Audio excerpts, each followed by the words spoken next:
A story about the dragon born before ending up in Helgen. Picture the world of breath before the opening chords of Skyrim's chaos, quiet on the surface, but humming underneath like a storm warming up its voice. The Dragonborn wasn't famous yet, no prophecies, no greybeards yelling across the sky, just a wanderer moving through the world with that low-level itch in the bones that life is about to get weird. They'd been traveling the borderlands, trying to stay out of trouble because trouble clung to them like smoke to a campfire cloak, a week before Helgen. They'd stumbled into a ruined watchtower halfway reclaimed by moss and wildflowers. Inside, a bandit chief was holding a terrified merchant hostage over a handful of septims and a broken dagger. Not a grand quest, just the sort of nonsense the world throws at you when it's feeling dramatic.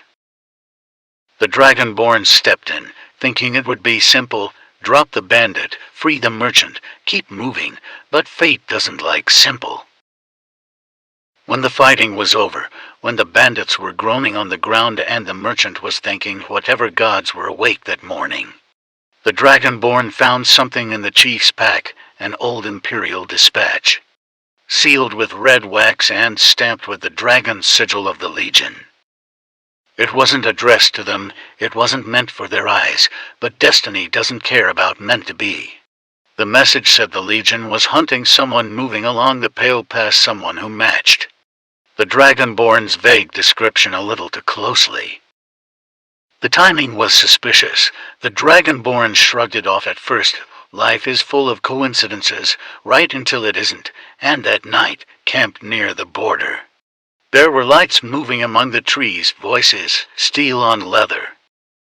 They slipped out before dawn, heading for Skyrim not because they wanted to, but because staying put felt like inviting a knife into the spine.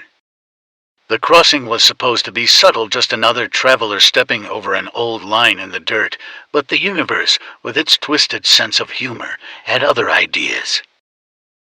Imperial scouts spotted movement, shouts echoed, horses thundered, and before the Dragonborn knew it, they were face down in the frost, wrists bound, tossed on a cart next to rebels they'd never met and crimes they hadn't even had the creativity to commit.